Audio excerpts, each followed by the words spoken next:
Kapolri Jenderal Listio Sigit Prabowo resmi menerbitkan izin pelaksanaan Liga 1 dan Liga 2 2021-2022 yang akan berlangsung pada 27 Agustus mendatang. Akan tetapi, untuk pelaksanaan Liga 3 masih menunggu keputusan PSSI.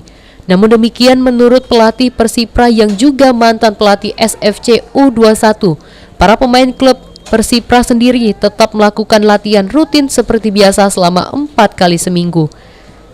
Namun menurut Edi Iswantoro, biasanya Liga 3 mengikuti jadwal Liga 1 dan 2 yaitu paling cepat 2 minggu setelah pertandingan bergulir.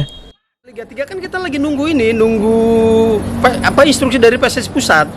Kapan digelar kan itu kan nggak langsung kan dia misalnya Liga 1 digelar kan nggak mungkin seminggu besok langsung digelar kan mesti dulu ada rapat-rapat apa gitu di PSSI-nya ya.